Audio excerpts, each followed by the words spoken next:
कुंज बिहारी। थोड़ा आगे हो जाइए। नहीं होता क्या बघा, पूर्ण ऑल्टर पण ऑल्टर येत नाही। जय राम एकदम पूर्णच घेऊ नका। कुंज बिहारी।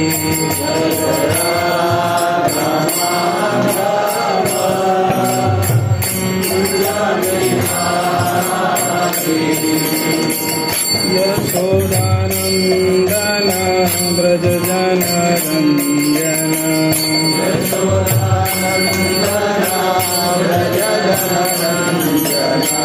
यमुना तीर वनचारी।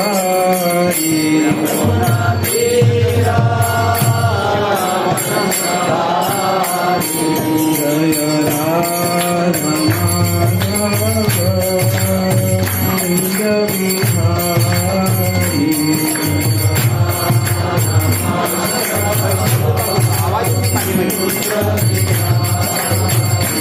जय राधा माधव कुंज बिहारी।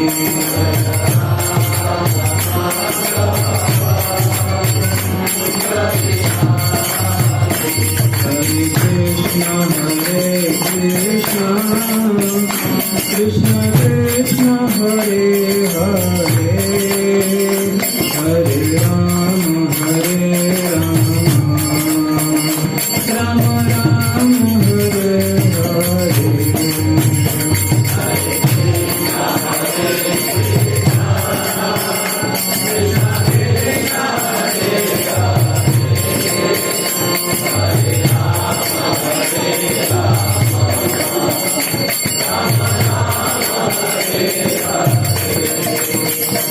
हरे कृष्ण कृष्ण कृष्ण हरे हरे, हरे राम राम हरे हरे।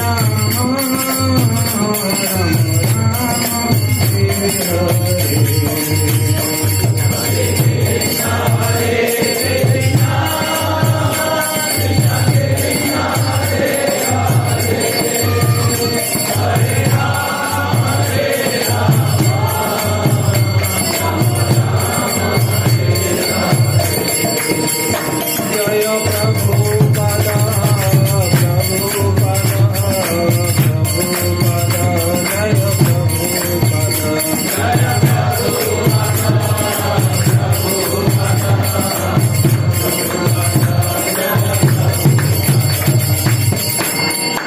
ओम ज्ञानतिमिरन्धस्य ज्ञानञ्जनशलाकया चक्षुरुन्मिलितं येन तस्मै श्रीगुरवे नमः।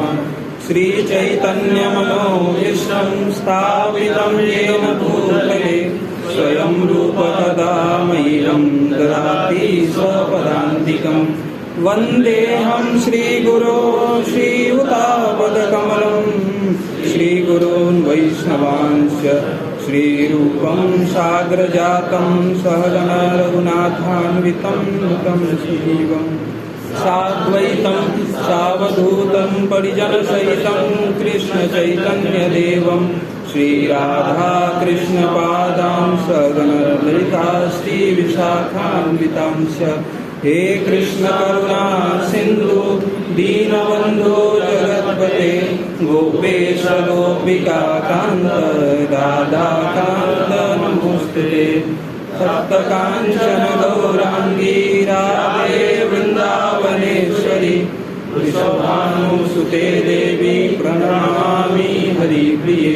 जय श्री कृष्ण चैतन्य प्रभु नित्यानंद, श्री अद्वैत गदाधर श्रीवासादि गौर भक्तवृंद।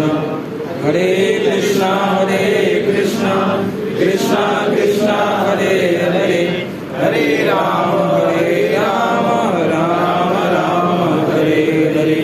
नमो विष्णुपादाय कृष्णपृष्ठाय भूतले श्रीमते भक्तिवेदांत स्वामिनीति नामिने नमस्ते सारस्वते देवे गौरवाणी प्रचारिणे निर्विशेष शून्यवादी पाश्चात्य देशतारिणे वाञ्छाकल्पतरुभ्यश्च कृपा सिन्धुभ्येव च पतितानां पावनेभ्यो वैष्णवेभ्यो नमो नमः।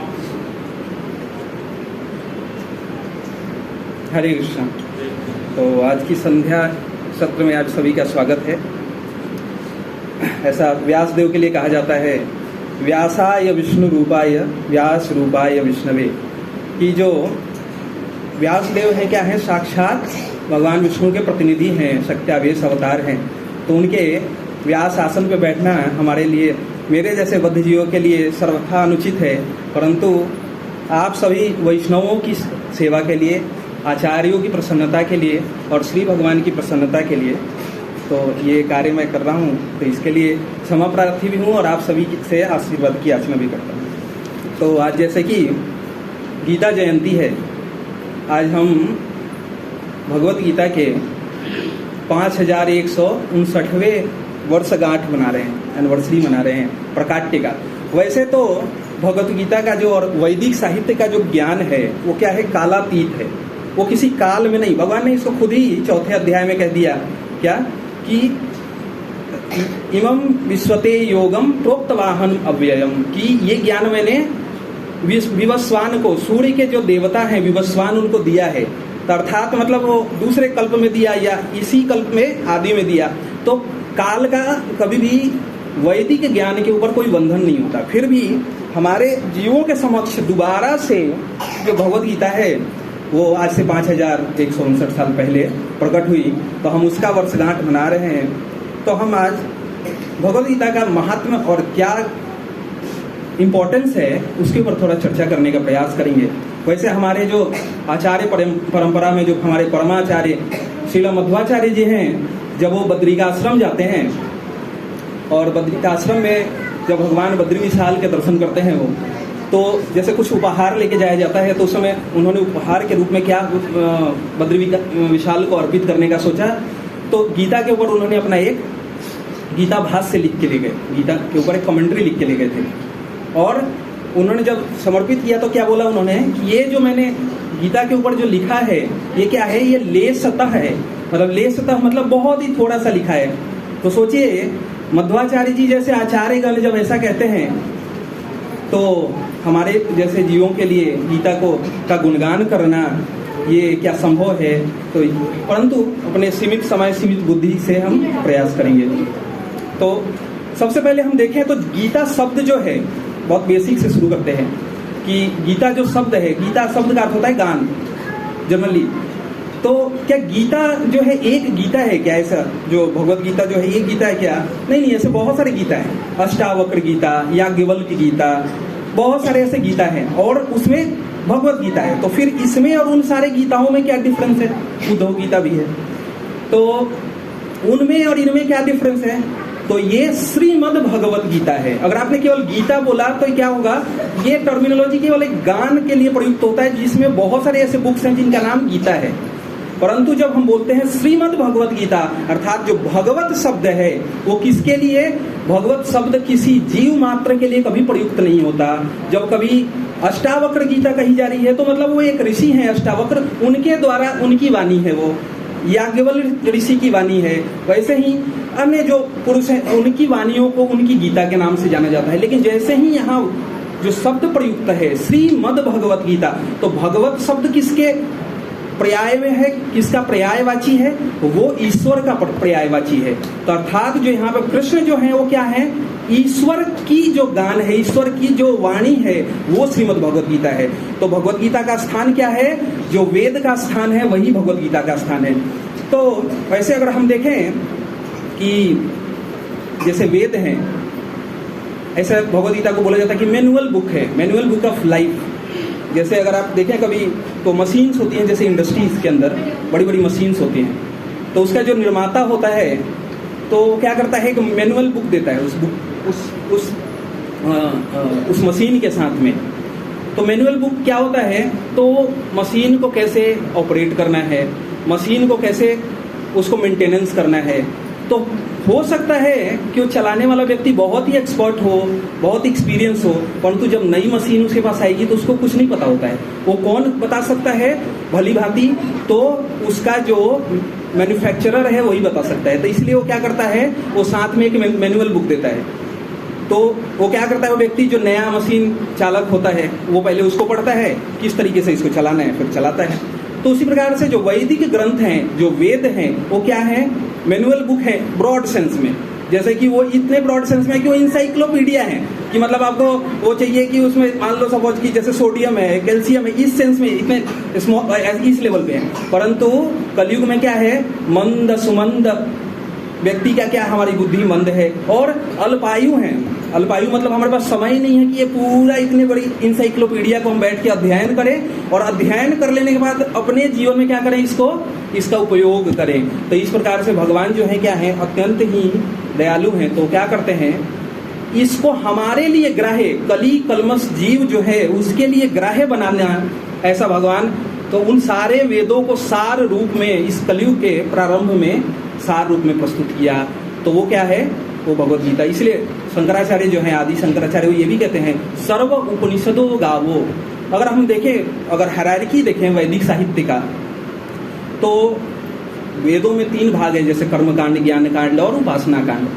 तो जो उपनिषद है उसको, उपनिषदों को, तो एक अर्थ तो उपनिषद का क्या होता है, उपनिषद अर्थात निकट जाना।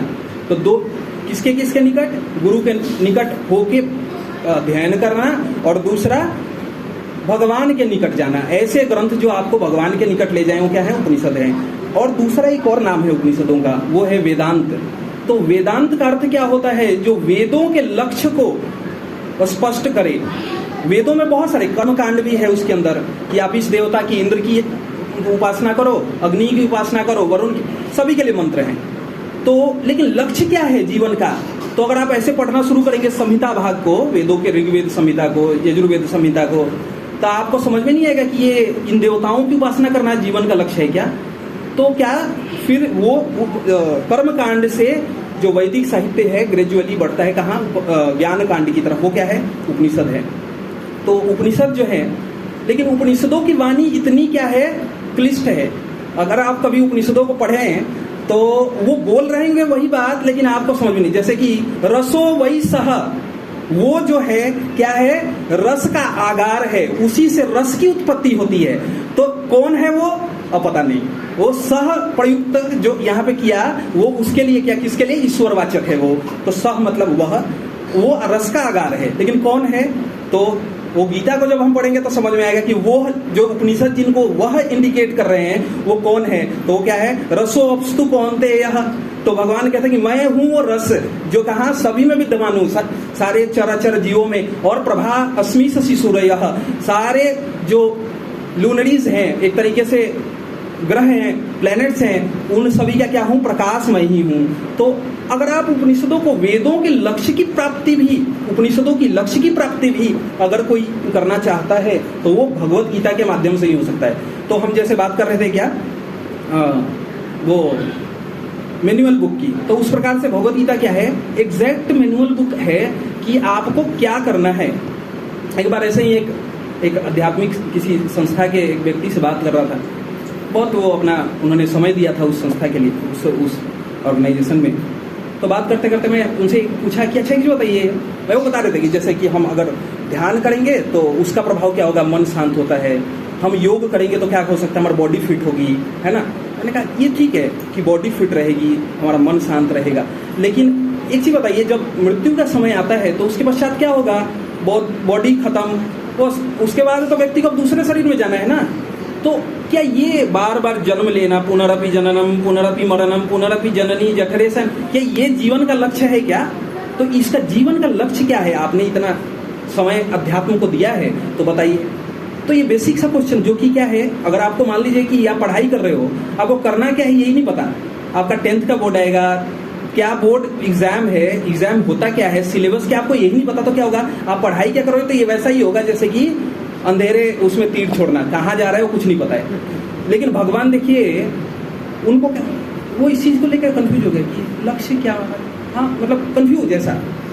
लेकिन भगवान गीता में बहुत ही सिंपली इसको क्या बोल रहे हैं, न तद भास्यते सूर्यो न शशांको न पावकः यद गत्वा न निवर्तन्ते तदधामं परमं मम।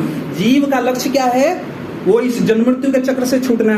तो छूट के जाएगा कहाँ? तो उस लोक को, उस मेरे धाम को, मेरे उस धाम को प्राप्त करेगा जहाँ न तद भास्यते सूर्यो, ये जो सूर्य चंद्रमा इनकी जरूरत नहीं है वहां प्रकाशित करने के लिए, है ना। न पावकः, किसी जैसे इलेक्ट्रिक पावक अर्थात अग्नि, इसकी जरूरत नहीं है वहां प्रकाशित करने के लिए उस धाम को। तो क्या है वो? यद गत्वा न निवर्तन्ते, जहां एक बार जीव चला जाता है तो वहां के पश्चात दोबारा से ही जन्म मृत्यु के चक्र से छूट जाता है। वो उस धाम को प्राप्त करना एक जीव मात्र का लक्ष्य है।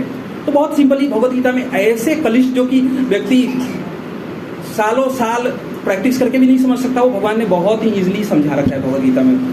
तो हम आगे इसमें बढ़ते हैं कि अगर आप देखें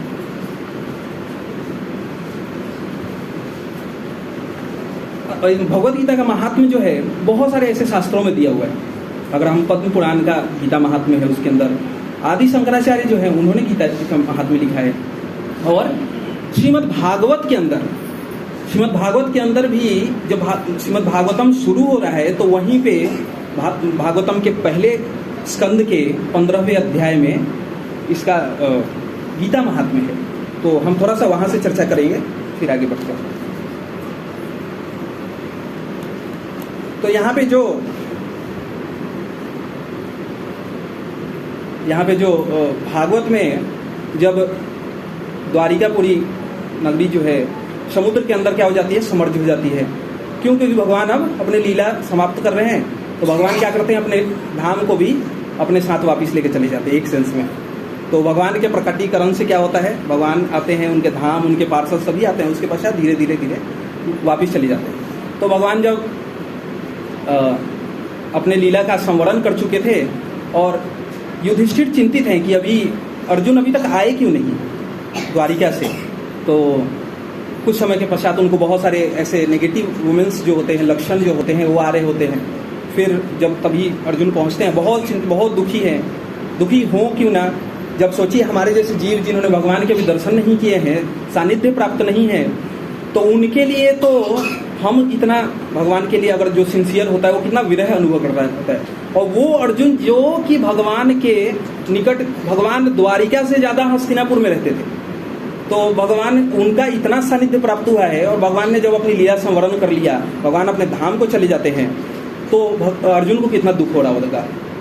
तो वो आके बताते हैं कि कैसे भगवान ने अपनी लीला संवरण कर लिया है और अत्यंत ही शोक संतप्त हैं अर्जुन। तो यहाँ पे लेकिन आगे क्या होता है, कुछ श्लोकों से वो कैसे गीता की महिमा यहाँ पे बताते हैं। देश कालार्थ युक्तानि हतोप समानि च हरंती स्मरस्त चित्तम गोविंदा विहीनतानि पे। लेकिन क्या हो रहा है, now I am attracted to those instruction imparted to me by the personality of Godhead Govinda, because they are impregnated by the instruction of relieving the burning heart of the circumstances of time and space। तो यहाँ पे वो याद कर रहे हैं किसका, तो कुरुक्षेत्र के मैदान में जब भगवान ने उनको उपदेश दिया था, तो उसको यहाँ पे तात्पर्य में भी प्रभुपाद जी बताते हैं कि किस प्रकार से कि जो अब अर्जुन का जो वो शोक संतप्त जो हृदय है, अग्नि जो जल रही है हृदय के अंदर, तो वो कैसे शांत हुई। तो वो शांत होती है दोबारा से वो भगवत गीता के उस इंस्ट्रक्शन को जब वो याद कर रहे होते हैं। तो आगे इसी कंटिन्यूएशन में सूत गोस्वामी कहते हैं, सूत गोस्वामी अभी उन्होंने अर्जुन ने ये बोला, फिर उस चीज को बोलते हैं, एवं चिंतयतो जिष्णु कृष्ण पाद सरोरुहम सौहृदेनातिगाधेनः संतच्छिद्विमलमति। Suta Goswami say, thus being deeply absorbed in the thinking of instruction of Lord, which were imparted in the great intimacy of the friendship and thinking of his lotus feet, Arjuna mind become pacified and free from the material contamination। तो उस instruction, उस भगवत गीता के ज्ञान का स्मरण करने से क्या हुआ, अर्जुन की जो दशा है वो फिर से शांत हो गई। और फिर आगे क्या कहते हैं, वासुदेव अंग्रिहि अनुध्यायन परिरंभित रमः सह भक्त्या निर्महिता ते सह कायधीशनो अर्जुनः। Arjuna is a constant Arjuna's constant remembrance of the lotus feet of Lord Sri Krishna rapidly increased his devotion, and as a result all the trash in his thought subsided. और आगे फिर इसी में बोलते हैं, गीतम भगवता ज्ञानम यत् तत्संग्रमः मूर्धनिः काल कर्म तमो रुद्धम पुनरअध्यात्म आगतः प्रभु। Because the Lord's pastimes and activities, and because of his absence, it appears that Arjuna forgot the instruction left by the personality of Godhead, but factually this was not the case, and again he became Lord of his senses. तो देखिए, ऐसा कहा जाता है कि देखिए गीता क्या है, युद्ध के मैदान में एक व्यक्ति सम्मोहित हो गया है, उसको बस केवल उत्साहित करने के लिए बोला गया ज्ञान है। ये ऐसा नहीं है कि हम सभी के लिए प्रयुक्त हो रहा है, हम सबके लिए है। तो लेकिन यहाँ पे भागवत में क्या बोल रहे हैं सूत गोस्वामी कि अब सोचिए कि भगवत गीता का ज्ञान जो दिया था वो लगभग भगवान उस समय अगर इस मटेरियल वर्ल्ड के टाइमिंग से देखें तो 80 वर्ष के आसपास उनकी एज था, और भगवान ने 125 वर्ष की अवस्था में इस धराधाम को छोड़ करके अपने धाम को गए। तो लगभग कितना समय हो चुका था, लगभग 45 साल हो चुके थे। अब अर्जुन क्या कर रहे हैं, उसी ज्ञान को फिर से, अगर भगवान के साथ उन्होंने संग भी किया है तो वो भी स्मरण कर रहे थे, लेकिन उनका जो वो विरह है वो शांत कैसे होता है, वो शांत होता है भगवान के उस इंस्ट्रक्शन को सुन करके, उस इंस्ट्रक्शन को जो कि गीता है उसको याद करके। तो इस प्रकार से ये हमारे लिए बहुत उपयोगी क्या है कि ऑल्दो अगर हम देखें तो भगवान हमें प्रत्यक्ष रूप से हमें संग नहीं दे रहे, लेकिन भगवान क्या है, अपने वाणी के रूप में हमारे बीच में सदा ही हमारे साथ रहते हैं, हमारे साथ भगवान। और इसके लिए एक स्टोरी एक आती है एक ब्राह्मण की कि किस प्रकार से जो वो होते हैं भगवान के गीता से बहुत अटैच होते हैं, भगवत गीता से बहुत, वो डेली उसका पारायण करते हैं। उनकी जो पत्नी होती है वो उनको अरे काम करना नहीं है, बस क्या दिन भर गीता पढ़ते रहते हो। और उनको क्या ये था कि जो भगवान है उनको ये था कि अनन्य चिंतयन्तो माम यो जना पर्युपास्ते तेषाम नित्याभियुक्तानाम योगक्षेमम महाम्यहम्, कि जो व्यक्ति अनन्य भाव से मेरा शरणागत होता है तो मैं उसका योग, उसका भरण पोषण का, और जो आगे जो उसके पास नहीं है और जो है दोनों की रक्षा करता हूँ। तो इस इंस्ट्रक्शन में उनका पूरा भरोसा था, तो इसलिए वो पूरे दिन भगवत गीता का अध्ययन करना ऐसा, और भगवान को सरेंडर ऐसा रहते थे वो। लेकिन उनकी जो उनकी पत्नी थी उनको लगता था कि कुछ काम इनको करना नहीं है, बस ये गीता करते रहते हो। तो ये जो बोलते रहते हो ना कि ये अनन्य चिंतयन्तो माम, कि भरण पोषण करते हैं, इस श्लोक को ही मैं काट देती हूँ ऐसा। तो वो क्या करती हैं, उस पेज पे ऐसा कट मार देती हैं। तो उनकी पत्नी के इसको कि मैं भरण पोषण करता हूँ, ऐसा करने के लिए भगवान क्या करते हैं, बालक वेश में आते हैं और उनको बहुत सारे उपहार, बहुत सारे ऐसे जो सामग्री उनको जरूरत है वो देते हैं। वो पूछते हैं कि आप लोग कौन हैं, तो बोलते हैं कि हम आपके पति के जो शिष्य हैं। अच्छा ऐसा क्या, तो उन्होंने कहा कि जो आपका, कभी देखती हूँ कि जिह्वा क्या है, जिह्वा जो है उसके ऊपर, जिह्वा जो है वो जख्मी है ऐसा। तो उनकी वो पूछती है कि अच्छा ये कैसे हुआ। उन्होंने कहा कि दरअसल एक भक्त है, उन्होंने आकर के बस थोड़ा सा, अरे ऐसा कोई निर्दयी कैसे हो सकता है, तो वो चले जाते हैं। फिर वो आकर के पत्नी बताया कि आपका कोई शिष्य है, उन्होंने कहा कि मेरा कोई शिष्य ही नहीं है। तो ऐसे से तो फिर उनको जो ब्राह्मण होते हैं वो समझ जाता है कि एक्चुअली स्वयं भगवान अपने इस श्लोक के कि क्या है, अनन्य मैं सभी का भरण पोषण करता हूँ, इस चीज़ को चरितार्थ करने के लिए भगवान आकर के ऐसा उन्होंने किया। जब श्री चैतन्य महाप्रभु दक्षिण भारत की यात्रा पे थे और श्रीरंगम में उन्होंने चातुर्मास से मतलब 4 महीने रहते हैं वहाँ पे, वेंकट भट्ट के घर पे, जो रंगनाथ मंदिर के हेड पुजारी थे। तो उनके यहाँ पे 4 मास रहते हैं, चतुर्मास का पालन करते हैं वहाँ पे। तो एक दिन महाप्रभु जब जा रहे होते मंदिर में रंगनाथ के दर्शन के लिए, तो वो देखते हैं वहाँ पे कि एक ब्राह्मण है, वो क्या कर रहे हैं, उनको संस्कृत नहीं आती, और वो क्या कर रहे हैं, भगवद गीता का उच्चारण कर रहे हैं, लेकिन कुछ अशुद्ध कर रहे हैं, कुछ ऐसा इस तरीके से। और उनकी आंखों से क्या है, अनवरत अश्रुधारा बह रही है। है ना। तो महाप्रभु पूछते हैं कि और दूसरे जो लोग होते हैं दक्षिण भारत में, वैसे ही लोग संस्कृत के इतने लर्नेड होते हैं, तो वो कह रहे गीता देखो पढ़ने नहीं आता, मतलब संस्कृत पढ़ने नहीं आता, तो उनके मजाक उड़ाते थे। उसका कोई उनके ऊपर असर नहीं होता, तो वो अपना लगे रहते थे, वो भगवद गीता का पाठ करते रहते थे। और जब वो गीता पढ़ते थे तो हमें अश्रुपात ऐसा करते थे। तो महाप्रभु जब जाते हैं, वो ब्राह्मण के पास जाते हैं, वो पूछते हैं कि हे विप्रवर, आप जो है कि मतलब ऐसा, मतलब क्यों आप भगवद गीता पढ़ रहे हो और ऊपर से आप पढ़ नहीं पा रहे हो, और ऐसे आप अशुभत कैसे कर रहे हो। तो ब्राह्मण बताते कि एक्चुअली क्या है, शुद्ध गीता पढ़ी, गुरु आज्ञा मानी, कि मेरे को गुरुदेव ने मेरे इंस्ट्रक्शन दिया है क्या कि आप गीता पढ़ो, चाहे भले आपको संस्कृत नहीं आती फिर भी आप उसका अध्ययन करो। तो फिर अच्छा आप ये रो क्यों रहे हो, इतनी एक्सटेसी तो तब हो सकती है, मान लो गीता कोई पढ़े और उसके सार को समझे तब तो आए ना। कहा कि मेरे को ऐसा बस केवल पढ़ने से बस इतना ही मेरे को समझ में आ रहा है कि वो परम ब्रह्म जो परम भगवान है, सारे लोगों के जो नियंता हैं, और वो आकर के एक जीव के उसके सारथी बने हुए हैं, है ना।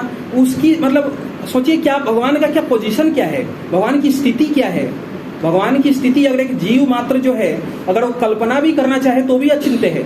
अगर हम इस भगवान की स्थिति को छोड़ दीजिए, भगवान कहते हैं एकांशो स्थितो जगत, ये मेरे एक अंश से पूरा जगत जो है उस एक अंश में स्थित है।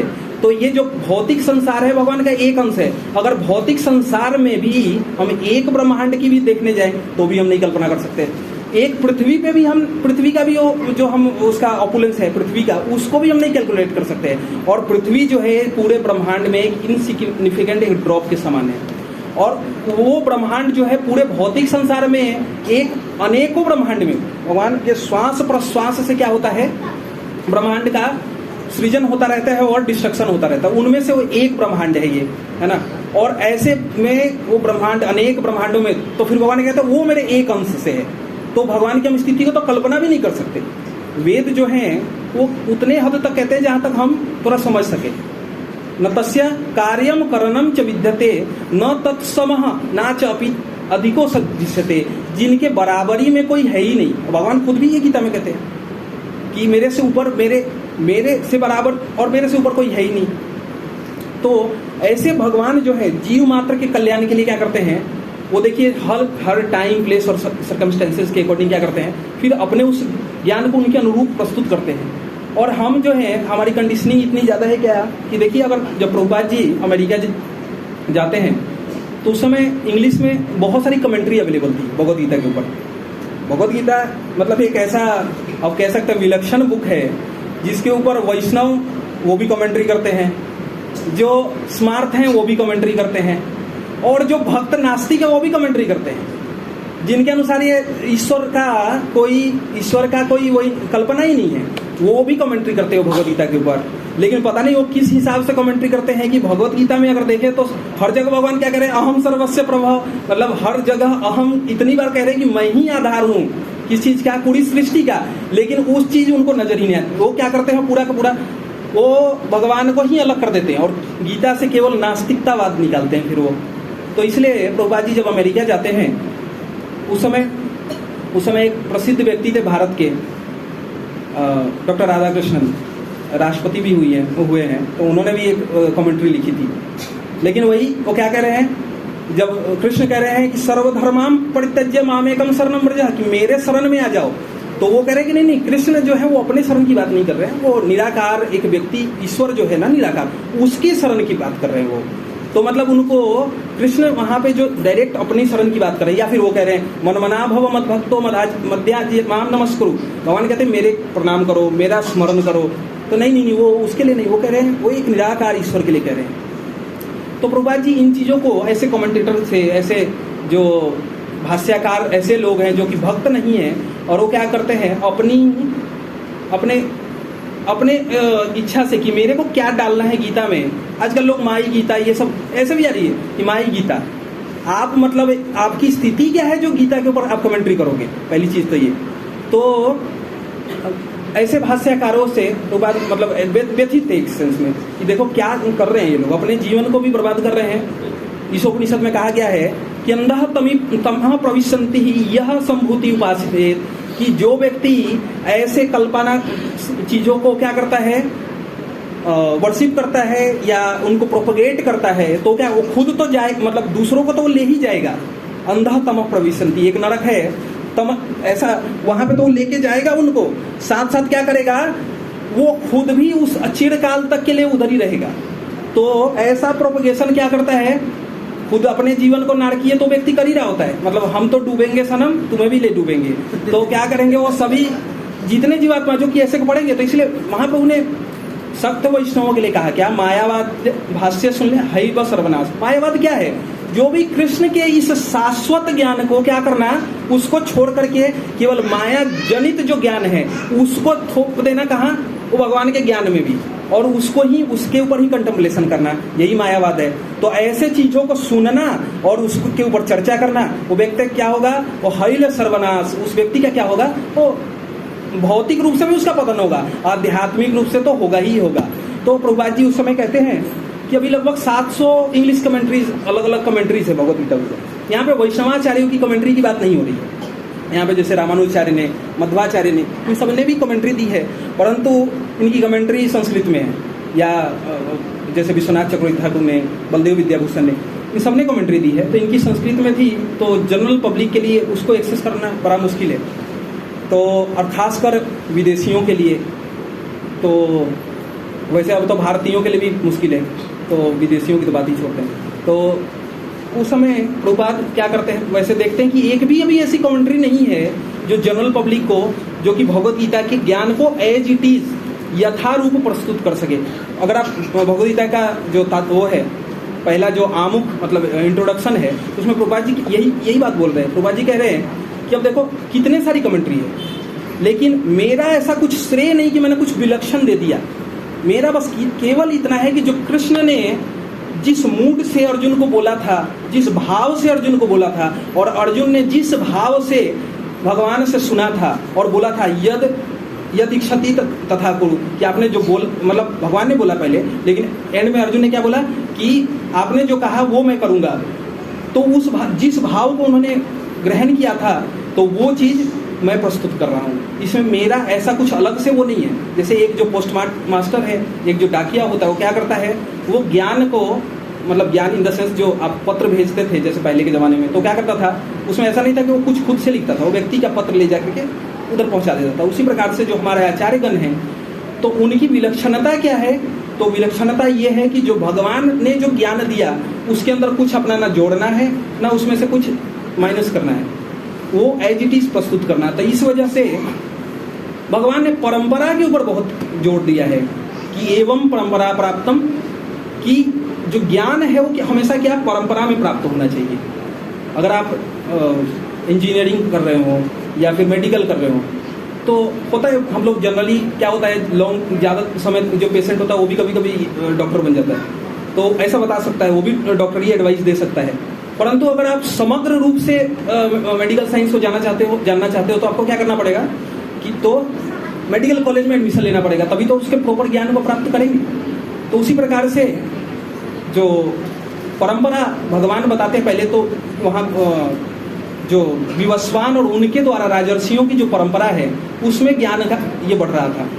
लेकिन पद्म पुराण क्या कहता है, कलयुग में 4 परंपरा जो है क्या है कि इन 4 परंपरा का नाम है श्री रुद्र कुमार ब्रह्मा कलौ चत्वार, ऐसे करके श्लोक आता है कि जो कलयुग में ये 4 परंपरा क्षिति पावक, क्षिति ये जो पृथ्वी है इनको पावन करने, क्षिति पावन, ये इनको क्या करने वाले, शुद्ध करने वाले होंगे। तो कलयुग में ये 4 परंपरा में के आचार्यों के अनुगत होकर के जब हम गीता का अध्ययन करेंगे तभी हम गीता को समझ सकते हैं। और एक्चुअली में अगर कोई सिंसियरली गीता को अध्ययन करे तो गीता को समझने के लिए भगवान ने बहुत ही, अगर वेदों को हम देखें, अगर वेदों के शब्दों को देखें तो उनका छंद जो है अत्यंत ही कलिष्ठ है, उसको समझना तो दूर की चीज है, उच्चारण कर पाना भी अत्यंत कठिन है।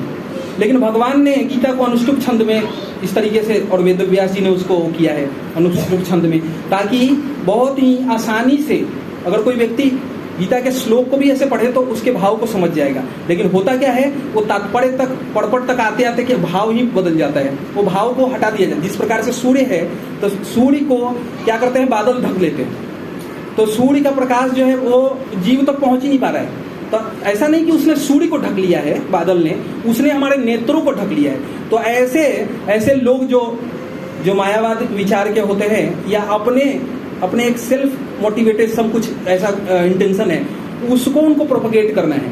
तो क्या करते हैं, ऐसे बादल रूपी अपने जो शब्द हैं वो डाल देंगे गीता रूपी सूर्य के ऊपर। तो हमें ऐसे चीजों से बचते हुए, तो इस प्रकार से अब देखिए कि ऐसे आचार्यों को, जैसे रामानुजाचार्य ने, मध्वाचार्य ने, बलदेव विद्याभूषण ने, बहुत सारे आचार्यों ने कमेंट्री दी, तो उसको हमारे तक ग्राह्य होने के लिए प्रभुपाद जी ने क्या किया है, बहुत ही सिंपल लैंग्वेज में, अगर आप पॉर्पट को पढ़ेंगे तो बहुत ही आसान भाषा में उसको प्रस्तुत किया है भगवद गीता के भाष्य को। तो अगर हम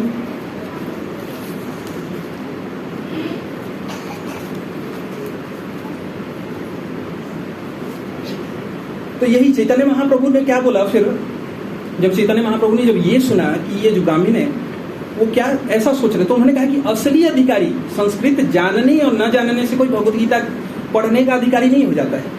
गीता या कोई भी वैदिक जो ग्रंथ है वो क्या है, आप ऐसा नहीं कि आपने क्या किया, ये थ्योरम रट लिया है तो ये याद हो गया, मतलब आपको समझ में आ गया।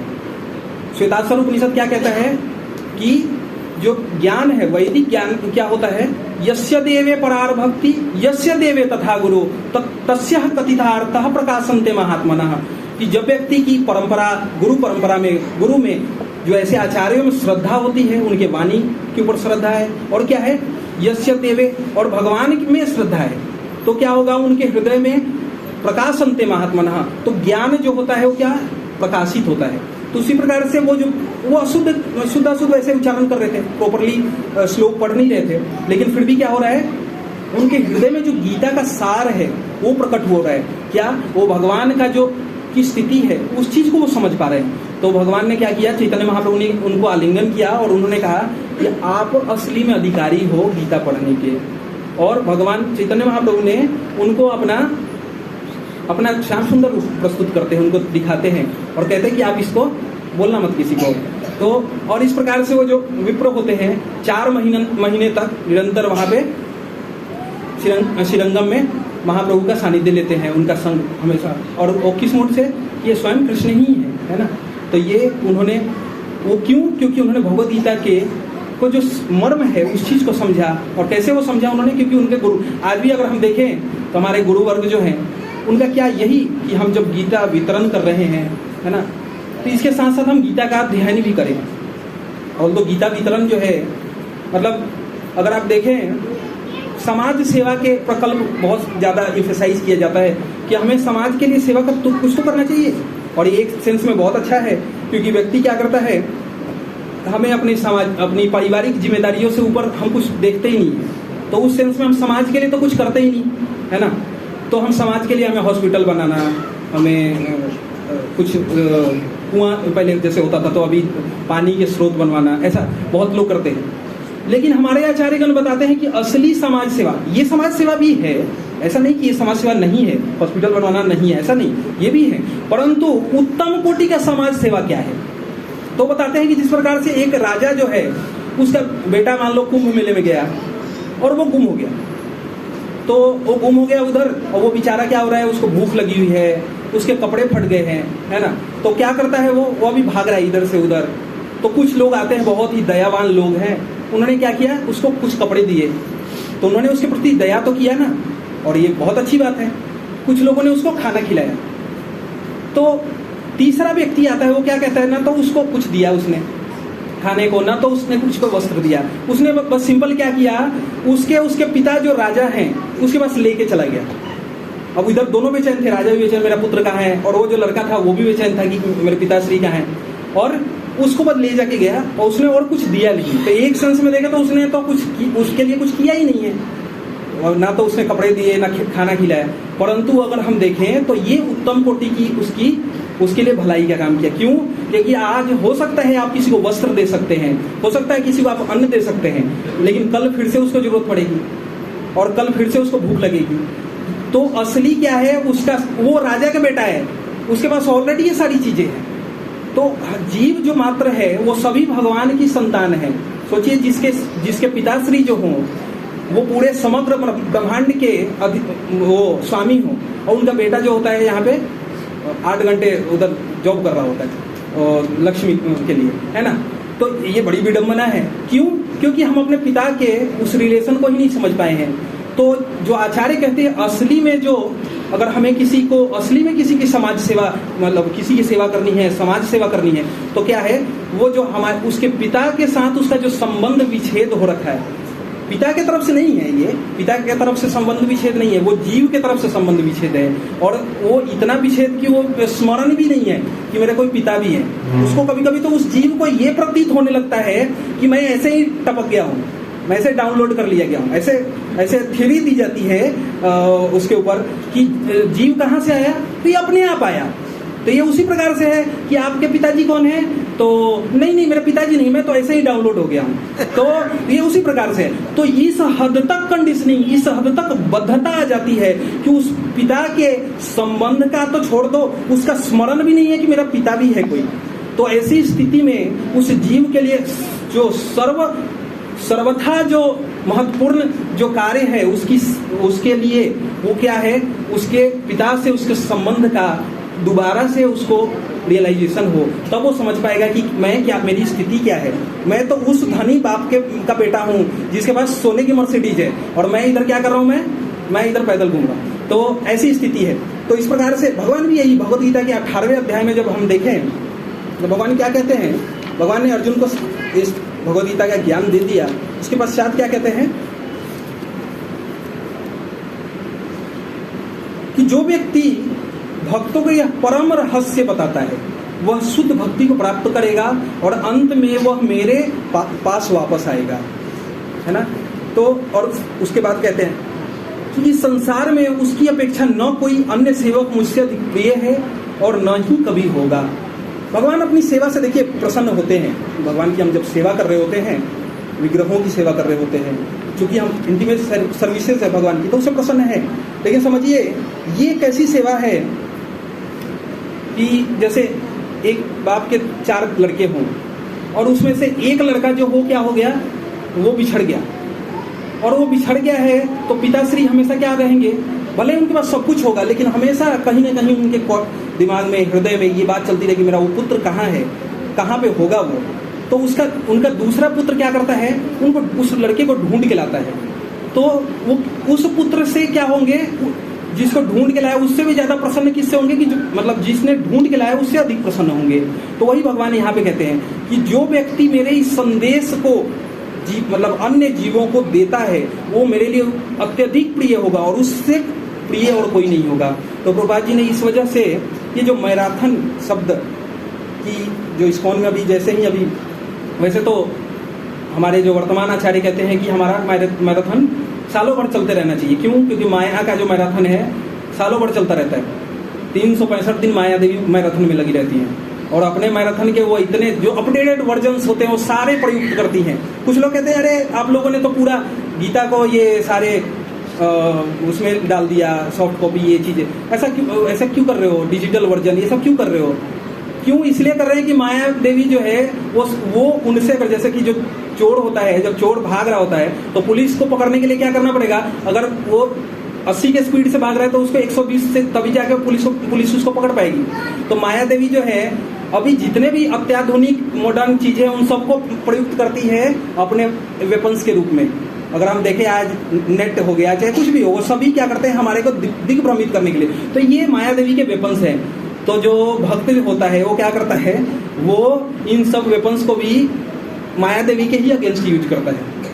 तो भगवान यही कह रहे हैं कि वो व्यक्ति मेरा सर्वथा प्रिय होगा। तो जैसे ही स्पेशली जब दिसंबर का महीना आता है तो भक्तगण क्या करते हैं, अगर आप देखें, अगर हम भारत भूमि से बाहर के भक्तों को देखें जहाँ पे प्रचार हुआ है, चाहे रसिया हो गया जहाँ पे टेम्परेचर -40 डिग्री टेम्परेचर रहता है ना, वहाँ पे उनके लिए -40 डिग्री हम गोवा में तो स्पेशली नहीं सोच सकते हैं। अगर आप थोड़े नॉर्थ पार्ट में होते तो आप समझ भी पाते कि कितना ठंड होता है। गोवा में तो हमें पता भी नहीं चलेगा कि -40 में ठंड का मतलब क्या होता है। तो आप लोग अभी वृंदावन जाओ तो भी पता चल जाएगा। तो वहाँ पे भक्त डिस्ट्रीब्यूशन के लिए निकल रहे होते हैं और इसके बस 2 चीज़ों से, भगवत गीता के डिस्ट्रीब्यूशन से और नाम संकीर्तन से जो बाहर भक्त बनते हैं, इन्हीं 2 चीज़ों से भक्त बनते हैं। अगर आप देखें, प्रभुपाद जी जब रसिया में जाते हैं उनको 3 दिन का समय मिला था प्रोफेसर कोटस्की से मिलने के लिए, क्योंकि किसी भी रसिया उस समय कम्युनिस्ट कंट्री आज भी है, पर अभी बहुत ज़्यादा वहाँ पे कुछ लीनियंसी आ गई है कुछ समय 90s के बाद से। लेकिन जब प्रभुपाद जी के टाइम में 70s के टाइम में वहाँ पे आप किसी भी धार्मिक चीज़ों को के प्रोपगेशन के लिए रसिया में नहीं जा सकते थे, जैसे कि आज चाइना में। तो प्रभुपाद जी को बस इसलिए कि एक प्रोफेसर से डिस्कशन के लिए जाना है, इस बात के लिए उनको वीज़ा मिला था, वो भी उसने प्रोफेसर कोटस्की ने दिलवाया था, मतलब इन्विटेशन वीज़ा दिया था। तो वो 3 दिन के लिए गए वहाँ पे। वहाँ जाते हैं और भक्त जो उनके श्याम सुंदर प्रभु उनके सेक्रेटरी होते हैं। अब वहाँ पे रसिया में क्या प्रभुपाद जी को उनको दे, फ्रूट्स कहीं दिख नहीं रहे हैं यहाँ की तरफ ऐसे रोड पे, तो वो जा रहे हैं कई एक किलोमीटर पैदल गए, तो उन्होंने देखा कि उधर से 2 लोग आ रहे हैं, उसमें से एक भारतीय, उस समय के भारत के दूतावास के वो लड़के थे, भारत के जो राजदूत थे उनके लड़के, और उनके साथ एक रशियन व्यक्ति लड़के थे, दोनों की 90-20 के आसपास एज रही होगी।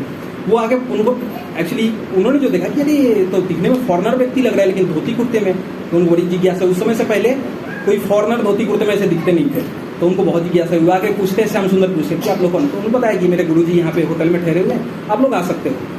तो वहाँ पे वो आते हैं, तो जैसे होता है ना अति परिचयात अवज्ञा, तो भारतीयों के लिए क्या होता है कि जब आप ज़्यादा परिचित होते हैं किसी चीज़ से, तो क्या होता है आपको उसका मर्म ही नहीं पता होता। जिस प्रकार से अगर कोई एक सुभाषितानी संस्कृति में उसमें आता है, जिस प्रकार से एक जंगल जैसे वो सैंडलवुड का फॉरेस्ट होता है, चंदन का जंगल होता है, तो वहाँ रहने वाले जो भीलनी होती है वो उसको चंदन की लकड़ी जो कि ऐसे देखें तो हजारों रुपए केजी मिलता है, वो उसको क्या लगता है अरे ये तो लकड़ी है, वो उसी को काट के लाती है और उसको चूल्हे में डाल के उसका ईंधन की तरह प्रयोग करती है। तो अति परिचयात अवज्ञा, तो उनको जो भारतीय थे उन्होंने बहुत ज़्यादा ठीक है हाँ भगवद गीता संत हैं, भगवद गीता बहुत ज़्यादा उन्होंने सीरियस, लेकिन जो वो उनके जो वो रशियन उनके फ्रेंड थे उन्होंने भगवद गीता, प्रभुपाद जी ने उनको पूरा जो कृष्णा कॉन्शियस फिलोसफी उतने देर में समझाया। और श्याम सुंदर प्रभु के पास एक भगवद गीता थी, क्योंकि रसिया में आप ऐसे बुक्स भी बहुत सारा लेके नहीं जा सकते थे उस समय। बाद में तो ऐसा जब उनको प्रोपगेट करना था मूवमेंट को, तो वो क्या करते थे, वो जैसे डायमंड्स को लोग जो तस्कर होते हैं क्या करते हैं, बुक के अंदर काट करके उसके अंदर डायमंड रख के लेके जाते हैं इधर से उधर तस्करी के लिए। तो ऐसे भक्त वहाँ क्या करते थे, दूसरी बुक्स को के अंदर काटते थे, उसमें भगवद गीता डालते थे और ऐसे ले जा करके वहाँ पे लेके जाते थे। या फिर प्रिंटिंग प्रेस बाद में डाला गया तो वो भी अंडरग्राउंड होता था, और उसकी असेंबलिंग कहीं और हो रही है कहीं और, ताकि किसी को ऐसा कम्युनिस्ट कंट्री है तो वहाँ पे वो ना कर पाए। तो एक भगवद गीता थी, प्रभुपाद जी ने कहा कि वो भगवद गीता आप इनको दे दो, उन्होंने दे दिया। तो आज पूरा का पूरा जो रसिया जहाँ पे आप देखेंगे लाखों भक्त हैं, भारत के पश्चात जो दूसरा ऐसा भारत के पश्चात देश है जहाँ पे सबसे ज़्यादा कृष्ण के मंदिर हैं या हिंदू मंदिर हैं एक सेंस में कहेंगे, तो वो रसिया है। तो वो एक भक्त से, उस भक्त से शुरू हुआ। आज उनकी वृंदावन में जाएंगे तो आज भी उनकी समाधि, जो डिवोटी हैं उनकी समाधि वहाँ पे है, और उन्होंने इतना सेक्रीफाइस किया। तो और कैसे सेक्रीफाइस, वो उस समय का प्रचार कैसे होता था कि एक भगवद गीता आई ना, अब इसका वितरण करना है, कैसे करेंगे, तो इसका प्रिंट वो करते थे, फोटोकॉपी करते थे, फिर उस फोटोकॉपी मतलब एक बुक के 40 टाइम्स फोटोकॉपी हो जाते थे जब तक कि वो दिखना ही ना बंद हो जाए। वो बाद में वो समझ में नहीं आता था, तो इतना ईगरनेस था। तो चूंकि जो हृदय जो है वो इसलिए प्रभुपाद ने ऐसे समय को, या भगवान ने ऐसे समय क्यों चुना, क्योंकि आप देखें भारत से ज्यादा जो है फर्टाइल लैंड जो ये विदेशों के लैंड हो चुके थे उस समय। यहाँ के जो युवक थे इन्होंने ये समझ लिया था कि ये जो जितनी चीजें, ये संसाधन जो है, जैसे कि कहा जाता है ना कि आप जिस रास्ते पे, जिस लक्ष्य पे जा रहे हो ना, मैं उधर से होके आ रहा हूँ, उधर कुछ भी नहीं है। तो वैसा उनकी स्थिति थी। जैसे हम अभी ये सोचते कि एक दिन हम बिलियनियर बनेंगे, उसके बाद हमारे पास ऐसी मर्सिडीज, BMW ऐसी होगी, और उसके बाद हम क्या करेंगे, फिर हम सुख की अनुभूति करेंगे। लेकिन उन्होंने वहाँ पे देख लिया कि ये सब कुछ हमें वहाँ पे तो मिला ही नहीं। तो उस स्थिति पे थे, तब जाके वो उनका हृदय जो था एकदम फर्टाइल लैंड, मतलब तैयार था, उपजाऊ भूमि थी, अब केवल बीज की जरूरत थी, ऐसा कि कोई उनको। तो प्रभुपाद क्या करते हैं, तो ये भगवद गीता के ज्ञान को और भगवान के नाम को वहाँ उसको प्रस्तुत किया उन्होंने।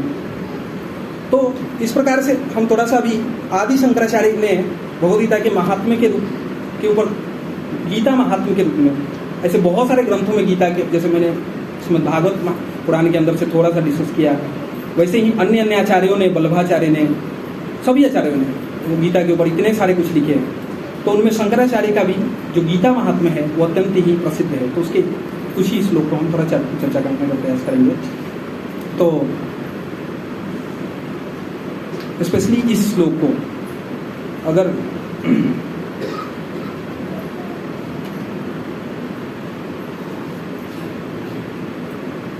कहते हैं गीता सुगीता कर्तव्यम किम अन्य शास्त्र विस्तरः स यह स्वयं पद्मनाभस्य मुखम पद्म विनिश्चितः। कि जब गीता है तो अन्य शास्त्रों की वैसे अगर एक संग में देखें तो क्या जरूरत है, क्यों कि ये वही पद्मनाभ श्री हरि हैं जिनके श्वास से क्या होता है, वेदों की सृजन होता है। और उन्होंने प्रत्यक्ष रूप से आकर करके उस भगवत गीता को, उस कमल मुख भगवान ने हमें भगवत गीता दिया है। तो फिर इससे आगे और कुछ हमें जरूरत ही नहीं है। इसलिए भगवान ने भी गीता में कहा है कि अभी जो मैं ज्ञान दे रहा हूँ इससे ऊपर और कोई ज्ञान नहीं है। अगर आप बहुत सारे धार्मिक ग्रंथों को देखेंगे तो उसमें उनके आचार्य ये कहते हैं कि देखो अभी मैं जो आपको दे रहा हूँ ये आप लोग बहुत ज़्यादा आपको नॉलेज नहीं है इसलिए बहुत थोड़ा दे रहा हूँ। लेकिन भगवान क्या कहते हैं, भगवान कहते हैं कि मैं जो आपको दे रहा हूँ ये क्या है, ये सफेद, इससे ऊपर और कोई ज्ञान नहीं है, इससे ऊपर आपको समझने के लिए और कुछ ज्ञान नहीं है ना।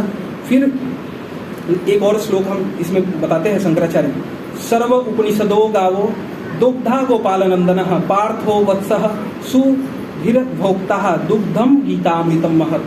कि अगर हम सारे वैदिक साहित्य को, उपनिषदों को और एक गाय से तुलना करते हैं तो गाय जो है उसका अगर देखें हम तो श्रीमद् भागवत का जब महात्म, श्रीमद् भागवत महापुराण का जब महात्म बताया जाता है तो वहाँ पे वेदों को एक वृक्ष से तुलना किया गया है और वृक्ष के फल का जो पका हुआ फल है उसके रस को श्रीमद् भागवत से तुलना किया गया है। लेकिन अगर हम शंकराचार्य यहाँ पे जो तुलना करते हैं उसको गाय से तुलना करते हैं और दूध किससे, जो गीता है वो क्या है, वो दूध से उसकी तुलना करते हैं। तो इसको थोड़ा सा हम क्या समझने का प्रयास करते हैं कि अगर आप देखो जो बच्चा होता है अभी जन्म लिया हुआ तो उसके लिए उपयुक्त क्या है, वैसे खाने की बहुत सारी वस्तु है परंतु उसको क्या दिया जाता है, दूध दिया जाता है। क्यों, और कुछ लेगा तो वो डाइजेस्ट ही नहीं कर पाएगा। तो गीता जो है अगर कोई आध्यात्मिक रूप से अभी प्रारंभिक अवस्था में भी है तो उसके लिए भी गीता जो है सर्वतः उपयुक्त है। क्यों, क्योंकि ये भगवान ने उसको वहां से, देखिए कहाँ से कर्मकांड किया, वो सब कुछ समझाया, लेकिन कैसे समझाया कि इससे ऊपर अब जो चीज है वो समझो तुम। तो उस चीज को भगवान प्रस्तुत करते हैं। तो अगर हम डायरेक्ट फल का जूस पीने उस बच्चे को पिला देंगे तो हो सकता है इंडाइजेशन हो जाए। तो उसी प्रकार से श्रीमद् भागवतम का में प्रवेश करना हो सकता है, प्रवेश करने पे इंडाइजेशन हो जाए। जैसे बहुत सारे जो मायावादी लोग होते हैं उनको भागवतम समझ में नहीं आता। क्यों, क्योंकि वो भक्ति को इतना ज्यादा इम्फसाइज किया गया, इतना इम्फसाइज किया गया तो वो भागवतम में बहुत ज्यादा उनको प्रवेश ही नहीं हो पाता। तो इसलिए बोला गया है कि भगवत गीता जो है भागवतम में प्रवेश करने की सीढ़ी है, अर्थात शुद्ध भक्ति में प्रवेश की सीढ़ी है। तो भगवत गीता का जो ये अंतिम सर्वधर्मान परित्यज्य मामेकम शरणं व्रज अहं त्वां सर्व पापेभ्यो मोक्षयिष्यामि मा शुचः। यहाँ ये जो चरम श्लोक श्री वैष्णव संप्रदाय का ये चरम श्लोक है। चरम श्लोक की जो जैसे बहुत सारे चरम श्लोक उसमें भगवत गीता का ये चरम श्लोक उनके अनुसार है। वो नित्य इसका जप करते हैं इस सर्वधर्मान परित्यज्य श्लोक का। तो इस प्रकार से हम लोग जो है हमारी अवस्था क्या है, यहाँ पे शंकराचार्य अर्जुन को क्या बोल रहे हैं, वत्सः, अर्थात एक बछड़े से उनकी तुलना कर रहे हैं। तो अर्जुन जो है अगर हम गीता तो हम सभी के लिए है, तो हम सभी वत्स के समान हैं। और भगवान क्या है, वो दोग्धा है, एक वैदिक पूरे वैदिक वांग्मयों को रूपी गाय को, उसका गाय का अल्टीमेट लक्ष्य क्या है, दूध प्राप्त करना। गाय लोग रखते हैं, किस लिए रखते हैं, क्योंकि दूध प्राप्त करना है उससे।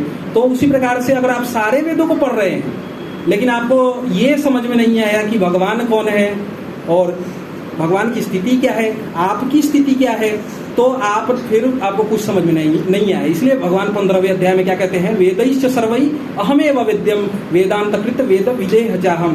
कि अगर आपने सारे वेदों को पढ़ लिया तो अगर आपको ये समझ में आ गया कि मैं ही जानने योग्य हूँ, इन वेदों का लक्ष्य मैं ही हूँ, तो आप वेदों को समझ गए हैं।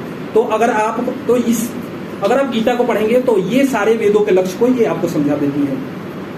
तो अगर आप पूरे भगवद गीता का अगर हायरार्की को देखें तो भगवान किस तरीके से एक सकाम कर्म स्थित जो व्यक्ति है वहां से उसको उठाकर भक्ति तक लेके आते हैं। पूरा भगवान एकदम सेकुलर की तरह है। भगवान जो है सेकुलर मॉडल अपनाते हैं यहाँ पे जैसे अगर आप भागवत देखेंगे तो भागवत में दूसरे श्लोक में भी उन्होंने व्यासदेव ने कहा यहाँ पे कोई भी क्या दूसरे ऐसे जो मिश्रित धर्म का कोई भी यहाँ पे स्थान ही नहीं है। यहाँ पे केवल और केवल शुद्ध भक्ति का स्थान है। लेकिन भगवान जो भगवत गीता है, चूंकि अब भगवान को तो सभी का कल्याण करना है ना, तो वो सेकुलर की तरह बिहेव करते हैं और उसको सबसे पहले जीव को समझाते हैं किस प्रकार से कर्म जो है, कर्म करना बड़ा श्रेष्ठ कार्य है। उसके बाद साथ उनको ज्ञान बताते हैं, ध्यान बताते हैं, लेकिन अंतिम में बोल देते हैं कि नहीं नहीं नहीं नहीं, ये जितना बोला मैंने इन सबको छोड़ दो, भूल जाओ इन सबको। क्या करना है आपको? मनमना भव मद्भक्तः अध्यात्ममां नमस्तु। अब देखिए, कभी भी किसी शास्त्र में जब एक श्लोक 2 बार रिपीट होता है तो समझो कि वो अत्यंत ही क्या है, वो इम्पोर्टेंट है।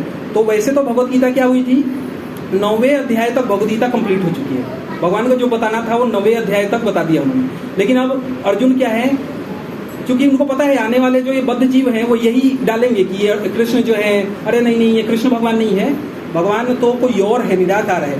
तो इस चीज को स्थापित करने के लिए अर्जुन ने प्रश्न किया कि अब जो आपने ये बताया है इसको मुझे दिखाओ। तो भगवान वहां पे क्या करते हैं, अब 10वें अध्याय ऑनवर्ड्स दिखाना शुरू करते हैं कि किस प्रकार से जो विभूति है ये सब देखो मेरे अंदर स्थित है। और भगवान ने आगे जाकर के क्या किया, 11वें अध्याय में पूरा अपना विश्व रूप दिखाया अर्जुन को। और अर्जुन वहां पे प्रार्थना कर रहे हैं कि सखेति मत्वा, कि आपको सखा समझ के जो मैंने आपके प्रति अपराध किया। यहाँ पे वो निराकार की बात नहीं कर रहे हैं। अगर निराकार की अगर वो बात कर रहे होते तो अभी विश्व रूप से दिखाने से पहले, मतलब अगर कुछ लोगों का कंसेप्शन होता है कि अभी कृष्ण को निराकार रूपी ईश्वर ने पोजेस कर लिया। पोजेस जैसे कि भूत पकड़ लेता है ना किसी को, तो भूत पकड़ लिया, और अभी जो बोल रहा है वो कौन बोल रहा है, भूत बोल रहा होता है। तो भूत बोल रहा होता है। अगर आप बात करें कि बचपन में आज से 5 साल पहले आपके वो उस व्यक्ति से बात किया था वो भूत था, नहीं उस समय तो व्यक्ति था। तो अभी कौन बोल रहा है, अभी भूत बोल रहा है। तो अगर वही उसी प्रकार से अगर हम लें कि कृष्ण जो है अभी इसकी निराकार ईश्वर द्वारा पोजेस्ड है, वो निराकार ईश्वर बोल रहे हैं, तो अर्जुन को इस बात कहने की जरूरत ही नहीं है कि सखेति मत्वा, क्योंकि अभी तो उन्होंने ऐसा कहा नहीं ना, वो तो कृष्ण के साथ उनका ही आदान प्रदान था। सखेति मत्वा, या आपको सखा मान के ऐसा कर करके जो मैंने आपके प्रति अपराध किया है तो उसके लिए मुझे क्षमा कर दीजिए। आज मैं आपकी स्थिति को समझ चुका हूँ, तो ये भगवान मुझे क्षमा कीजिए। तो अर्थात इससे क्या वो होता है कि ये जो बोल रहे हैं वो निराकार ईश्वर नहीं, स्वयं कृष्ण ही वो ईश्वर है। तो अगर व्यक्ति थोड़ा सा भी अपना बुद्धि का प्रयोग करेगा तो भगवान ने, और उनके शिष्य अर्जुन, जो कि एक्चुअली भगवान अपने साथ के पार्षदों को ही लेके आते हैं ताकि हमारे बद्ध जीवों को, ऐसा नहीं कि अर्जुन बद्ध अवस्था में थे, भ्रमित हो गए थे, वो एक वो बन रहे हैं वहाँ पे हमारे तक ज्ञान को पहुँचाने के लिए। तो हमें सही पूर्वक सही आचार्यों की परंपरा से, और हमारे पास बहुत हम फॉर्चुनेट हैं कि प्रभुपाद जी ने इतना सभी आचार्यों को, आप देखें तो गीता को अगर आप पढ़ेंगे तो इसमें बलदेव विद्याभूषण की भी कमेंट्री को उन्होंने कोट किया हुआ है। ऐसा बोलते हैं रामानुचार्य की कमेंट्री को जो यहाँ पे कोट किया हुआ है, मध्वाचार्य। अर्थात जितने भी आचार्यगण हैं, जो सभी आचार्यों को प्रभुपाद जी ने एक कंडेंस उस फॉर्म में दे करके हमें प्रस्तुत किया है, जो कदाचित अगर हम स्वयं प्रयास करके पढ़ने जाने का प्रयास करेंगे तो हमारे लिए अत्यंत ही दुष्कर हो जाएगा। तो हमारे लिए जैसा कि गीता के 700 श्लोक का, जैसे बहुत सारे मेरे स्पेशली गुरु महाराज वो कहते हैं कि कम से कम एक श्लोक हमें प्रतिदिन वो करना चाहिए, अध्ययन करना चाहिए। तो हम सभी से अनुग्रह, सभी से हम याचना करने का वो करेंगे कि आप प्रयास करें कि भगवद गीता अगर संभव हो सके तो एक श्लोक उसका ट्रांसलेशन और पॉपट को पढ़ें प्रतिदिन, अगर ऐसा संभव हो। तो इस प्रकार से हमारे लिए गीता को समझना और प्रैक्टिकल लाइफ में, क्योंकि गीता बाद में वैसे ही हो गया जैसे कि अगर वो मैनुअल बुक जब मशीन खराब ही हो गई तब वो मैनुअल बुक आप पढ़ने भी जाओगे तो कुछ फायदा नहीं है। जैसे कहेंगे ना कि अब जब शरीर अब मृत्यु शैया पे पड़ा होगा तो हमारे पुत्र पौत्र आदि आएंगे और भगवत गीता मेरे सामने रखेंगे, और हाँ वो भी कल्याण होगा, क्योंकि गीता आध्यात्मिक होने के कारण वो हर स्थिति में कल्याण करने वाला है। परंतु असली कल्याण तो उस व्यक्ति का तब होता जब वो मशीन चलाने से पहले उस मशीन के मैनुअल को पढ़ लेगा। अब मशीन को उसने फूंक लिया पहले ही, वो क्या किया, उसने कुछ भी अपने मर्जी से लगा दिया, मशीन जल गई। अब वो मैनुअल बुक पढ़ के भी क्या करेगा। तो इसीलिए हमें मैनुअल बुक को मशीन चलाने से पहले पढ़ना है। तो हमारा जीवन जो है अभी हम और अनेकों वर्षों तक हम इस मशीन शरीर रूपी यंत्र, ये भगवान गीता में इसको क्या कहते हैं, यंत्र कहते हैं। तो इस यंत्र को अगर चलाना है तो इस यंत्र के बनाने वाले वही अच्छे से बता सकते हैं कि इस यंत्र को चलाना कैसे है।